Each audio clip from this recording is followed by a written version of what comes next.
स्वागत है दोस्त हमारे YouTube channel career vision classes Madhepura. आज हम लोग आपको पढ़ाने वाले हैं कि unit cell BCC unit cell जो कि आप वीडियो 5 में देख रहे हैं। कल हम बीसीसी यूनिट सेल के बारे में चर्चा किए थे।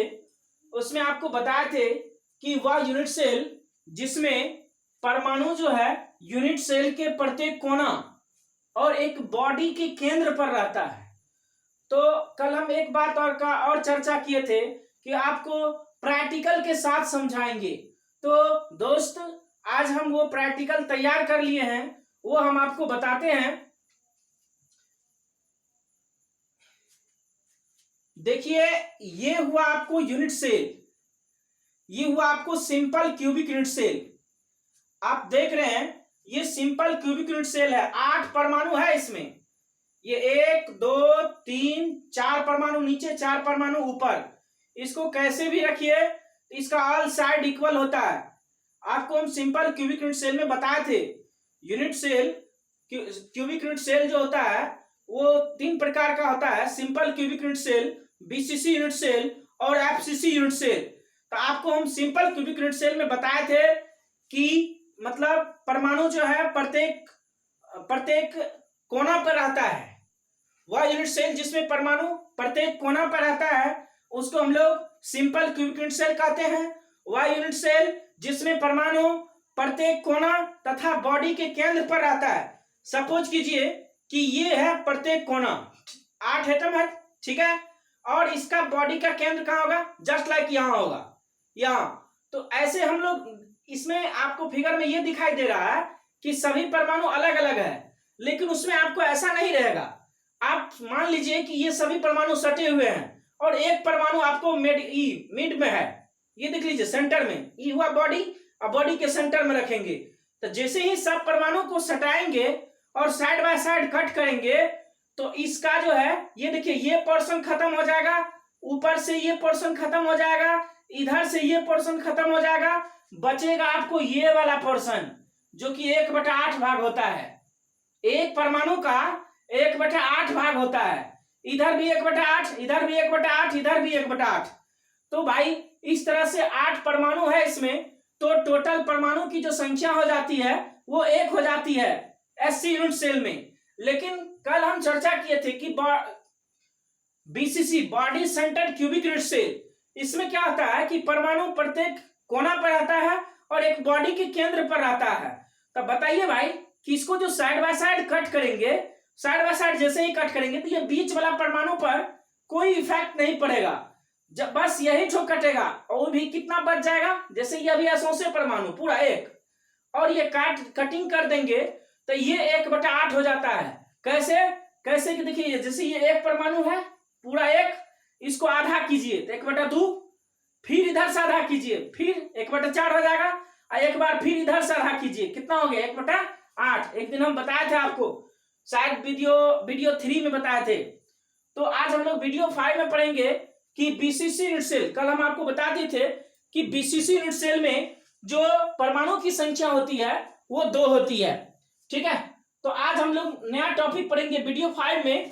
क्या है कि बीसीसी यूनिट सेल में परमाणु की त्रिज्या तथा किनारा की लंबाई में संबंध, जिस तरह से हम लोग सिंपल क्यूबिक यूनिट सेल में किए थे। आइए देखते हैं। ये देखिए प्रत्येक परमाणु है ए बी सी डी, 4 परमाणु नीचे, 4 परमाणु ऊपर, और एक परमाणु जो है वो बॉडी के केंद्र पर है, ठीक है भाई। तो हम आपको एक चीज बताते हैं, पहले आप फिगर से देख लीजिए, 3D फिगर ये इसमें आप देख लीजिए। सपोज कीजिए कि ये परमाणु यहां पर है, एक परमाणु है कि यहां पर रखा हुआ है। तो ऐसे लाइन खींचिएगा इस पर जी, ऐसे विकर्ण डालिएगा, इसका ऊपर इसका नीचा विकर्ण डालिएगा। तो इसको निकालने से पहले, सपोज कीजिए इसको निकालने से पहले आपको इसका बेस निकालना पड़ेगा, ये वाला विकर्ण। ये देखिए नीचे वाला जो स्क्वायर वाला प्लेट है इसका आपको डायगोनल निकालना पड़ेगा। तो ये डायगोनल कितना होगा? अगर हम इसको ए मान लेंगे, इसको ए मान लेंगे तो ये कितना हो जाएगा? a√2। कितना हो जाएगा भाई? a√2, जो हम आपको दिखा दिए यहाँ पर a√2। और उसके बाद फिर बड़का ट्रायंगल में चलिए, ये वाला बेस निकल गया तो इसमें और इसमें चल जाइए। तो आपको क्या हो जाएगा, बड़ा सा यहाँ पर 90 डिग्री का एंगल बनेगा। तो ये देखिए इसमें क्या होगा, एक और रेडियस बचेगा जी, इसमें डबल रेडियस बचेगा जो सेंटर पर होगा। यहाँ पर देखिए डबल रेडियस, ये यहाँ पर डबल रेडियस, यहां से यहां तक देखिए आर बचेगा आपको। ये जो दूरी है ये आर हो जाएगा, फिर ई आर ई आर, तो कितना हो गया, 4 बार हो गया ना। तो एगो आर हो गया ऊ कोना का, एगो हो गया ई कोना का, 2 आर हो गया बीच वाला का। तो यहां पर सबसे पहले हम लोग ये जो बी डैश डी निकालेंगे, तो बी डैश डी निकालने के लिए आपको क्या होगा, रूट अंडर बीबी डैश का स्क्वायर प्लस बीडी का स्क्वायर। तो बीबी डैश का वैल्यू है ए, बीबी डैश का वैल्यू क्या है ए, और आपको बी डी का वैल्यू निकाल दिया यहाँ पर, बेस का जो था वो बेस वाला नीचे वाला वो हो गया a√2, इसका स्क्वायर कीजिएगा तो आपको हो जाएगा a square plus 2a square, ये हो जाएगा 3a स्क्वायर। क्या हो जाएगा भाई, 3a स्क्वायर। तो बी डैश डी का वैल्यू आगे आपको a√3। अब हम लोग ऐसा करते हैं कि रियल अरेंजमेंट करते हैं, एटम का रियल अरेंजमेंट करते हैं, तो हमको क्या मिलता है, एक आर हो गया ई वाला, यहां से इधर वाला, ई जो आर प्लस आर देख रहे हैं ये हो गया बीच वाला, और फिर हो गया ये आर इधर वाला। तो यहां से यहां तक की लेंथ निकल जाएगी। तो इसका मतलब हो गया बी डैश डी का जो लेंथ होगा रियल अरेंजमेंट से वो हो जाएगा 4r। तो समीकरण 1 और 2 को देखिए, ये LHS सेम है तो RHS भी सेम होगा। तो 4r इक्वल टू a√3, तो r इक्वल टू हो जाएगा a√3/4, या a इक्वल टू हो जाएगा 4r/√3। तो r को क्या कहते हैं भाई, परमाणु की त्रिज्या। r को क्या कहते हैं, परमाणु की त्रिज्या। और ये a को क्या कहते हैं, यूनिट सेल का किनारा। तो ठीक है दोस्त, आप लोग इसको नोट कीजिए। उसके बाद हम आपको इसका फिर अगला पार्ट्स पैकिंग फ्रैक्शन और वॉइड बताएंगे, बीसीसी यूनिट सेल का पैकिंग फ्रैक्शन और वॉइड बताएंगे। आप लोग इसको नोट कीजिए, फिर हम बताते हैं।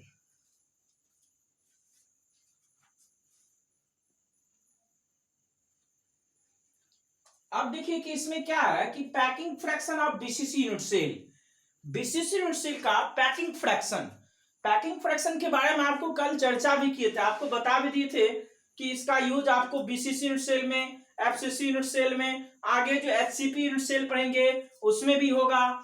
तो पैकिंग फ्रैक्शन क्या होता है कि किसी परमाणु के द्वारा जो एक ठोस का निर्माण होता है, तो जितना भाड़ा रहता है वही हो गया आपको पैकिंग फ्रैक्शन। और वॉइड क्या होता है कि जो पार्ट खाली रह जाता है, गैप रह जाता है, वो वही आपको वॉइड कहलाता है। तो पैकिंग फ्रैक्शन बराबर कल फॉर्मूला में बताए थे कि small v by capital V। Small v को हम लोग क्या मानते हैं, परमाणु का आयतन। तो अब बताइए भाई कि परमाणु का आयतन का मतलब क्या हुआ कि बीसीसी यूनिट सेल में जितना भी परमाणु होगा उसका आयतन। तो बताइए Z से इसको क्या करना पड़ेगा, मल्टीप्लाई। क्यों, क्योंकि Z से क्यों किए, क्योंकि Z यहाँ पर क्या है, परमाणु की संख्या, परमाणु की संख्या। तो एक परमाणु जो होता है उसका आयतन क्या होता है, तो चूंकि परमाणु गोल है इसीलिए हम लोग गोला मान लेते हैं उसको। तो 4/3 πr³ हो गया। अब तो Z का वैल्यू अब ऐसा ऐसा क्या गो है, तो 2 ठो, तो 2 से इसको मल्टीप्लाई कर देंगे तो ये हो गया स्मॉल v का मान। अब कैपिटल V क्या होता है भाई, यूनिट सेल का आयतन। कैपिटल V का मतलब क्या हुआ, यूनिट सेल का आयतन। तो बताइए यूनिट सेल क्या है, किसी क्यूब के आकार का है, तो क्यूब का आयतन जो होगा वही इसका यूनिट सेल का आयतन होगा। तो क्यूब का वॉल्यूम क्या होता है, a क्यूब। क्या होता है भाई, a क्यूब, यानी भुजा क्यूब।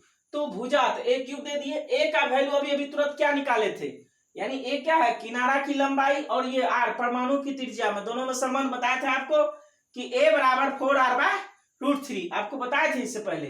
a का वैल्यू आप 4r/√3 पुट कर दीजिए, इसका होल क्यूब कीजिएगा तो ये हो जाएगा आपको, ये हो जाएगा आपको, दोनों को गुना कर दीजिएगा तो 4 चौका 16, 16 चौका 64 r³ और √3 को 3 बार मल्टीप्लाई कीजिएगा तो ये हो जाएगा 3√3। तो अब देखिए इसको समीकरण 1 में हम लोग ये स्मॉल v और कैपिटल V दोनों का मान रखते हैं। तो दोनों का मान रखेंगे तो स्मॉल v के जगह पर 2 × 4/3 πr³ और कैपिटल V के जगह पर 64/3√3 r³। तो इसको जैसे ही मल्टीप्लाई करके काट उठ दीजिएगा तो ये आ जाएगा 2 × 4 πr³ × 3√3। ये 3√3 देखिए भाई ऊपर चले गया, इसका जो 3 है 4/3 E3 नीचे आ जाएगा। तो बस सिंपल सी बात है, इसको काट दीजिएगा तो आपका आ जाएगा आंसर इसका 0.68। 0.68 का मतलब हुआ, अगर इसको हम लोग परसेंटेज में नोट करेंगे तो ये हो जाएगा 68%। जैसे इसको पॉइंट उड़ाइएगा तो ये आ जाएगा 100 नीचा में, तो ये हो जाएगा 68%। अब इसका वॉइड कैसे निकालेंगे, आप हमको बताइए वॉइड कैसे निकालेंगे। कल आपको याद है एक फॉर्मूला बताए थे क्या, कि पैकिंग फ्रैक्शन और वॉइड इज इक्वल टू कितना होता है 1। कल बताए थे ना कि कोई भी ठोस का जो निर्माण होता है तो उसमें खाली और भरा हुआ दोनों मिलकर के कितना होना चाहिए, एक ठोस। तो वही पैकिंग फ्रैक्शन, यानी जब भरा हुआ भाग 0.68 है, यानी 68% है, 68%, तो इसका खाली भाग कितना हो जाएगा, तो 100% में से 68% को घटा देंगे, ये हो जाएगा 32%, यानी 32% ये खाली रहता है। क्या रहता है भाई, खाली रहता है, यानी 32% ये मतलब खाली रहता है। इसका वॉइड जो होगा, बीसीसी सेल का जो वॉइड होगा वो हो जाएगा 32%, और बीसीसी सेल का पैकिंग फ्रैक्शन जो होगा वो हो जाएगा आपको 68%। ये ऑब्जेक्टिव पूछता है भाई। तो ठीक है, आप लोग इसको नोट कीजिए, उसके बाद फिर हम इसका बताएंगे कि वॉइड क्या होता है, वॉइड के बाद बताएंगे कि इसका डेंसिटी कैसे होता है। आप लोग पहले इसको नोट कर लीजिए, फिर बताते हैं।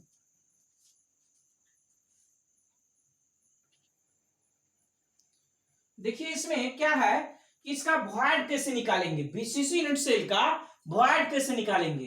तो वॉइड का हिंदी क्या होता है भाई, रिक्तियां। हम आपको जो पॉइंट लिखते हैं उसमें आपको इंग्लिश और हिंदी दोनों डाल देते हैं, आपको दोनों लिखना जरूरी है, क्योंकि ये साइंस है ना। आप चूंकि क्या है कि बिहार बोर्ड का ही एग्जाम क्यों न दे रहे हैं, लेकिन उसके आगे जो आप पढ़िएगा, जैसे ऑनर्स कीजिएगा केमिस्ट्री से, तो आपको तो वो इंग्लिश में ही लिखना पड़ेगा ना। तो इसीलिए आपको इंग्लिश वर्ड भी जानना जरूरी है। तो बीसीसी यूनिट सेल का जो रिक्तियां होता है वो कैसे निकालते हैं, तो वॉइड इक्वल टू फॉर्मूला आता है 1 - पीएफ, कल बताए थे। तो 1.00 दे सकते हैं ना, माइनस पीएफ का वैल्यू 0.68 था अभी, तो यहाँ क्या हो जाएगा 100 में से 68 जाएगा, ऐसे 0.32 यानी 1.00 में से 0.68 जाएगा तो 0.32 हो जाएगा। इसको आप परसेंटेज में डाल दीजिएगा तो ये हो जाएगा 32, यानी 32% हो जाएगा भाई। तो उसके बाद क्या आता है, density of BCC unit cell, density of BCC unit cell. तो इसमें क्या आता है, density of BCC unit cell क्या होता है कि डेंसिटी इक्वल टू क्या होता है, मास अपन वॉल्यूम। तो मास जो होगा यहाँ पर तो वो हो जाएगा एटॉमिक मास एएमयू में, तो उसको हम कन्वर्ट कर लेते हैं। एटॉमिक मास जो होता है एएमयू बराबर वो होता है mass in gram by Avogadro number, mass in gram by Avogadro number. तो मास के जगह पर क्या दे देंगे m/Na, और ये जेड, देखिए जेड क्यों दिए हैं, क्योंकि यहाँ पर कितना परमाणु है वो परमाणु को दर्शाता है, जेड जो है वो परमाणु की संख्या को दर्शाता है, इसीलिए जेड से मल्टीप्लाई करना पड़ेगा। तो Z into m/Na into AQ, तो जेड क्या हो गया, जेड का वैल्यू यहाँ पर 2 पुट करेंगे, क्यों, क्योंकि ये बीसीसी यूनिट सेल है। m का मान क्या हुआ, परमाणु का द्रव्यमान हुआ, किसमें, ग्राम में हुआ। Na क्या हुआ, एवोगाड्रो संख्या, वैल्यू क्या होता है 6.022 10⁻23। एवोगाड्रो संख्या जो होता है वह 6.022 या 6.033 6.023 गुना 10⁻23। ए क्या हुआ, यूनिट सेल का किनारा की लंबाई, ये ए क्या हुआ भाई, यूनिट सेल के किनारा की लंबाई। अब देखिए इसमें कोऑर्डिनेशन नंबर मांगेगा, कहेगा बीसीसी यूनिट सेल का कोऑर्डिनेशन नंबर कितना होता है, तो इसमें भाई कोऑर्डिनेशन नंबर 8 होता है। आपको बता देते हैं, बीसीसी यूनिट सेल में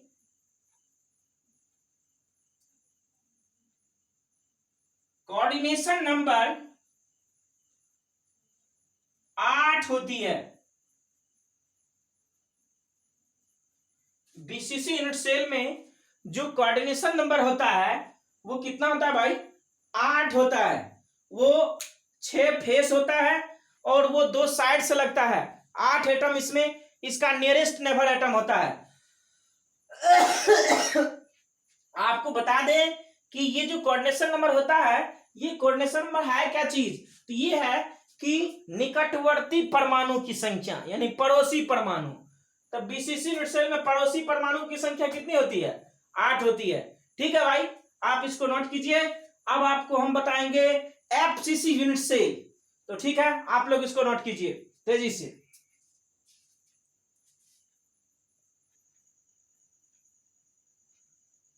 अब देखिए इसमें क्या है कि एफसीसी यूनिट सेल तीसरा यूनिट सेल है। आपको यूनिट सेल जो होता है, सिंपल क्यूबिक यूनिट सेल जो होता है, यूनिट सेल जो होता है उसमें आपको बताएंगे क्यूबिक यूनिट सेल 3 प्रकार का होता है, SC unit cell, BCC unit cell और एफसीसी यूनिट सेल। तो एससी यूनिट सेल आपको बता दिए, बीसीसी यूनिट सेल भी बता दिए। ये है आपको तीसरा यूनिट सेल एफसीसी को हम लोग कहते हैं face centered cubic unit cell. तो इसमें देखिए इसका डिफाइन है कि वह यूनिट सेल जिसमें परमाणु यूनिट सेल के प्रत्येक कोने पर उपस्थित रहता है, प्रत्येक कोण पर रहबे करेगा और प्रत्येक सतह के केंद्र पर भी उपस्थित रहता है, उसी को हम लोग कहेंगे एफसीसी यूनिट सेल। आइए आपको हम प्रैक्टिकल करके समझाते हैं थोड़ा सा। ये देखिए ये यूनिट सेल है, सपोज कीजिए ये आपको यूनिट सेल है। अब इसमें प्रत्येक कोना पर 8 परमाणु है ही, प्रत्येक सतह के केंद्र पर भी रहेगा। ये देखिए ये हुआ सतह, ये हुआ सतह, ये हुआ सतह, ये हुआ और नीचे से एक सतह, 6 सतह है टोटल इसमें। तो ये सतह के केंद्र पर भी परमाणु उपस्थित रहेगा, यहाँ यहाँ यहाँ। तो टोटल क्या गो परमाणु उपस्थित रहेगा? 6 गो सतह है तो 6 गो परमाणु उपस्थित रहेगा। तो इसीलिए इसमें टोटल परमाणु हो जाएगा 8 6 14 परमाणु जो हो जाएगा वो 8 6 14। लेकिन आइए देखते हैं कटिंग करने के बाद क्या बचता है। तो इसमें देखिए कि बस यही बात है, यही दोस्त है कि इसमें इतना ही होता है कि प्रत्येक कोना पर परमाणु रहता है और प्रत्येक सतह के केंद्र पर परमाणु रहता है। आइए देखते हैं एफसीसी यूनिट सेल में परमाणु का जो वास्तविक सजावट है वो कैसा है। ऐसा करते हैं, देखिए यहाँ देखिए 5 परमाणु लिए हैं, 4 और एक बीच में, यहाँ भी 4 एक बीच में। इसको क्या करेंगे, ऐसा ऐसा 6 ठो ले लेंगे, ऐसा ऐसा जो यूनिट सेल लेंगे हम लोग। कितना लेंगे भाई? 6 ठो। एक सतह हुआ, ये दूसरा सतह हुआ, ऐसा ऐसा फिर मतलब जो है टोटल 6 गो सतह लेना है।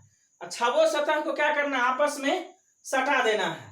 तो आपस में जैसे ही सटाइएगा तो लिखा हुआ है ना कि पुटेड ऑन वन अनदर, यानी इसको एक दूसरे पर रखने पर, और and cutting front rear left and right. Front का मतलब होता है आगे, रेयर मतलब पीछे, लेफ्ट मतलब दाहिने, लेफ्ट मतलब बायां, राइट मतलब दाहिना, यानी चारों साइड से इसको क्या करना है, कटिंग कर देना है। तो भाई जैसे ही कटिंग करोगे तो यहाँ पर हम लिख दिए हैं कि प्रत्येक कोना पर तो 1/8 भाग परमाणु रहता है, बताए थे, लेकिन उसका सतह पर जो रहेगा परमाणु वो 1/2 भाग रहेगा। ठीक है, तो यहाँ पर लिख दिए हैं कि इस प्रकार के यूनिट सेल में प्रत्येक कोने पर 1/8 भाग परमाणु तथा प्रत्येक सतह के केंद्र पर 1/2 भाग परमाणु शेष बचा रहता है। तो आइए इसका मतलब हो गया कि Z का जो वैल्यू होगा, Z क्या है यहाँ पर, प्रति यूनिट सेल में परमाणु की संख्या। Z क्या है भाई? प्रति यूनिट सेल में परमाणु की संख्या। तो यहाँ पर बताइए कोण वाला बात करेंगे तो एक कोना पर कितने, 1/8 भाग। तो ऐसा क्या गो कोण है, 8 गो, तो 1/8 गुना 8 प्लस 1/2, ऐसा क्या गो परमाणु है, क्या गो सतह है, 6 गो, तो 1/2 गुना 6, तो 8 कट गया, 1 बचा, 2 3 6, 3 3 1 4, यानी इसमें परमाणु की संख्या जो होगी वो 4 होगी। आपको याद रखना भाई कि एफसीसी यूनिट सेल में परमाणु की संख्या क्या होती है, 4। सिंपल क्यूबिक यूनिट सेल में परमाणु की संख्या कितनी होती है, 1, आपको बताए थे। बीसीसी यूनिट सेल में परमाणु की संख्या कितनी होती है, 2, और एफसीसी यूनिट सेल में परमाणु की संख्या कितनी होती है, 4। आपको टोटल बता दिए हैं। तो अब हम लोग आगे जो पढ़ेंगे वो हम लोग वीडियो 6 में पढ़ेंगे। ठीक है, आगे जो हम लोग पढ़ेंगे वो वीडियो 6 में पढ़ेंगे। तो आज के लिए इतना ही रहने दीजिए। आपको अगर कोई भी प्रॉब्लम हो आप हमारे कमेंट बॉक्स में जरूर डायल कीजिएगा, या नहीं तो मेरा व्हाट्सएप नंबर ले लीजिए 7545840532, यानी 7545 840532। आप हमको इस पर कोई भी आप अगर कोई कठिनाई होगा समझने में तो आप वो टॉपिक लिख करके हमारे व्हाट्सएप पर सेंड कीजिएगा, हम आपको जरूर उसका मसला बताएंगे। तो ठीक है दोस्त, इसी तरह से आप मेरा लाइव कास्ट वीडियो देखते रहिए और लाइक भी कीजिए, सब्सक्राइब भी कीजिए और शेयर भी कीजिए, ताकि हर दोस्त, हर वो मतलब जितने भी छात्र एवं छात्राएं हैं उसको इस लॉकडाउन में फायदा मिल सके। धन्यवाद।